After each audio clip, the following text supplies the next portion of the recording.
Diolch Iesu, diolch Iesu. Helo pob un, a chroeso i'r gardd gyda fi a Jin.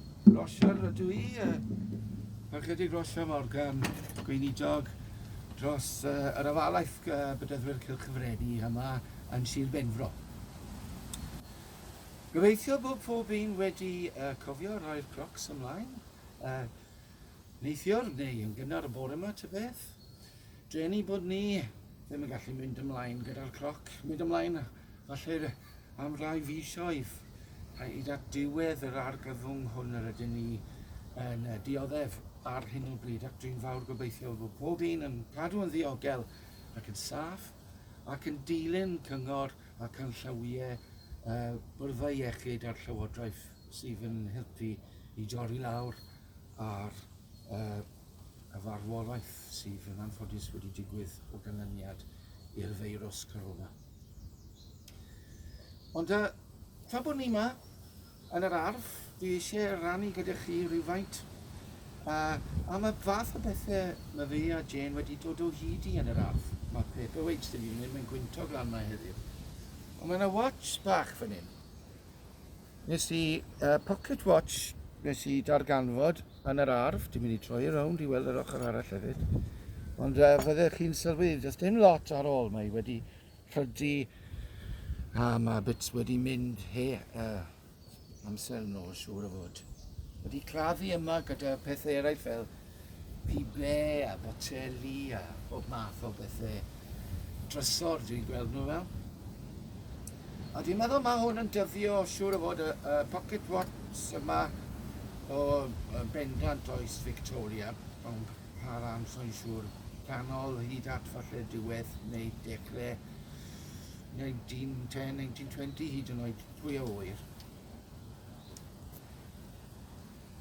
Ond yn un peth sydd yn sicr, mae amser wedi dod i ben.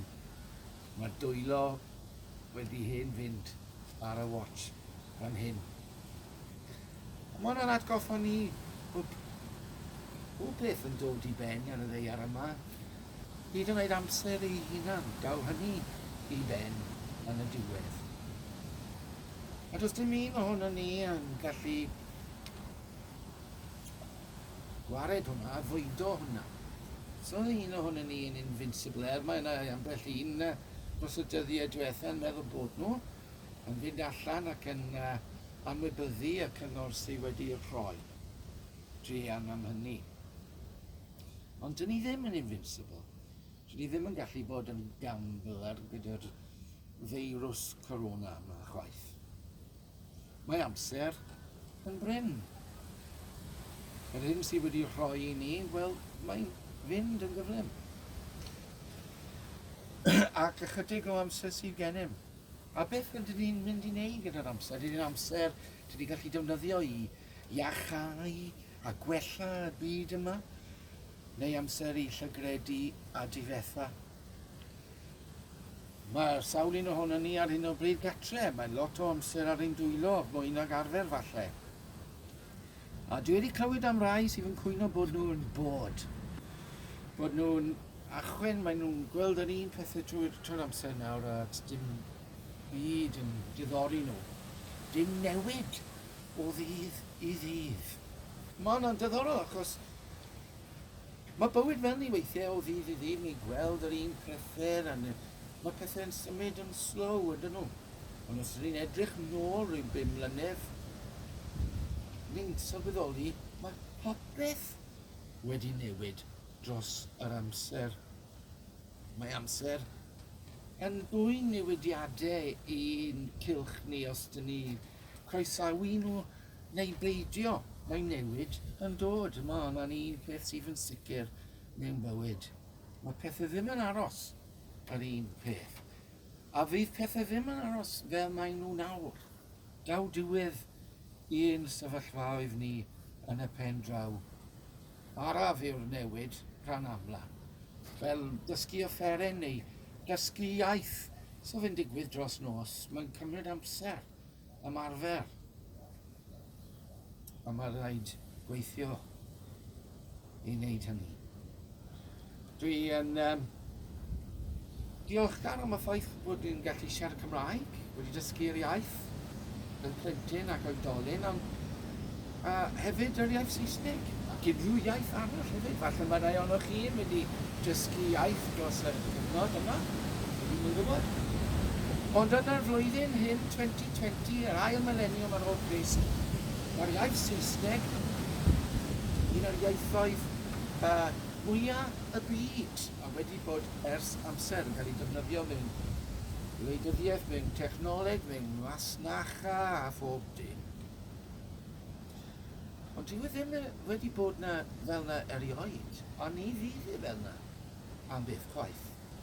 Derin ôl millennium, o 2020 i 1020, a deg ni, os o'ch chi ddim yn gwybod unrhyw beth am Lladin, wel, yn y gorllewin, pe beth y byd, oedd pobl yn gweld hwnnw'n od, achos oedd sawl gwlad yn rhannu y Lladin o ran ysgolheiwyr a Cristnogaeth a sawl beth. Lladin oedd o lingua franca. Ond os awn ni nôl 1000 o flynyddoedd to, o 1020 i 20 yn y ganrif gyntaf oed Crist. Oedd y Rhufeiniaid a'r ymerodraeth yn bwerus iawn, nid Lladin oedd lingua franca prydni, ond yr iaith Groeg. Ac o gynlyniad wrth gwrs mae Testament newydd wedi ysgrifennu yn y Groeg. So mae'n pethau yn newid. Dyn nhw ddim yn aros yr un peth. Os fyddwn ni'n mynd o 2020 millennium i'r dyfodol i 3020. Ydych chi'n meddwl mae Saesneg fydd y lingua franca prydni? Mwy o oer. Os ni'n meddwl mae'n mwy o siawns i ni siarad Hindi neu Mandarin neu Cantonese neu rhywbeth fel ni. Ond y pwynt yw mae neb yn gwybod nag nhw. Neb yn gwybod beth a fi, ond ni fi fel y mae. Felly os na fedrwn ni fynd yn ôl, dadeithio ymlaen hyd yn oed awr gyda'r cloc, mae'n holl bwysig bod ni'n gwerthfawrogi yr hyn sydd gyda ni, sef nawr, y presennol.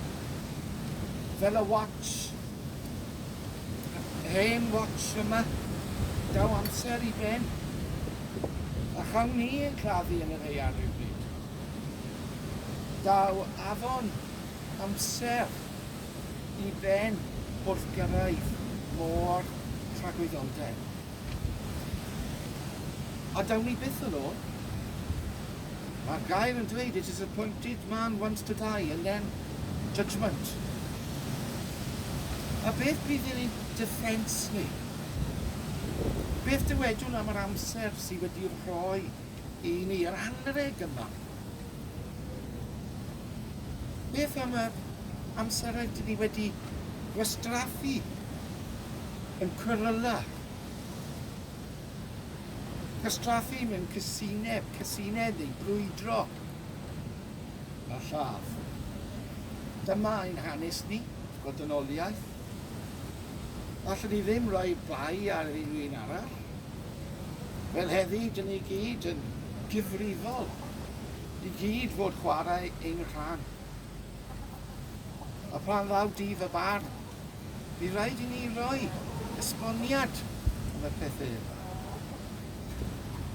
O ran fwyaf y gytuno, daeth yr arglwydd Iesu i ddysgu ni ffordd gwell. Ffordd cariad, ffordd gras, ffordd meddeiant. A ffordd aberthiant hefyd. Ffordd gwirionedd a ffordd bywyd. Allwn ni ddewis bob dydd i ddilyn ei ffordd beth neu i ddilyn ei ffordd ni. Ac eto falle fydde ti'n meddwl bod eich ffyrdd chi'n derbynio. A dwi'n meddwl am hynny weithiau hefyd. Caru teulu, yn foesol, cadw'r gyfraith, helpu eraill. Da iawn. Da iawn. rhain yn pethau da bob un ohonynt. Wrth wedi gymharu ein hunain ar byd, ty beth? Ond mae Duw yn mesur ni yn erbyn Crist. Yn erbyn Iesu. Iesu Crist yr un a ddywedodd, carwch eich gelynion. Bendithiwch rhain sydd yn eich erlyd, a maddeuwch pawb yn ddiamodol. Na'r mesur, na'r safon. Ydych chi wedi cyrraedd y safon na? So fi wedi. Does gennyf dim diffens ond am yr hyn, bod Iesu o'r groes wedi alw ar y tad. O dad, madda iddynt oherwydd ni wyddant beth y maent yn ei wneud. Diolch Arglwydd Iesu.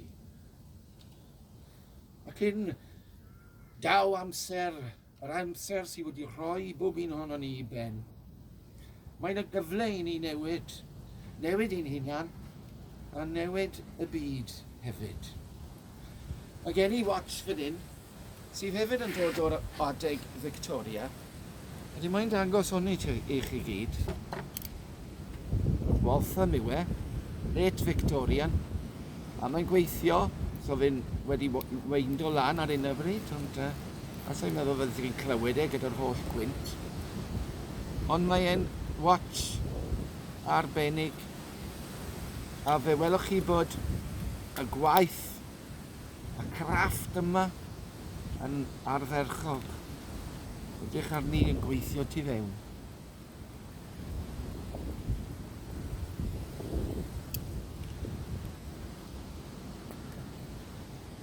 Gwahaniaeth mawr yn does. A mae Duw yn cymryd chi a fi, chi'n gweld, ac yn glanhau, ac yn gwneud yn creaduriaid newydd.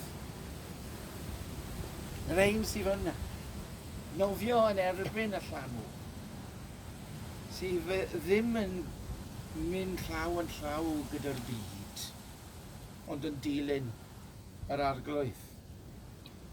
Ac heddiw mae yna gyfle newydd i ni ddilyn y meistr, ac yn hyn dod i nabod ac i garu ef yn well. Yr un sydd yn ymwyl trosom, yr un a chymerodd y gosb a thalodd yr iawn yn llawn. Ac yr un fydd yn ein tywys i dragwyddoldeb.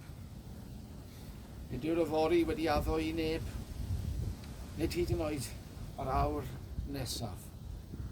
Felly paid ag oedi ffrindiau, paid a gadael hwn. Credwch yn yr arglwydd, ac ewch eich achub. Diolch am wrando. Mi fyddai'n posto gair o weddi gyda'r neges yma. Drwch ar ôl eich hun yn ffrindiau, a welwch chi sy'n nesaf siŵr.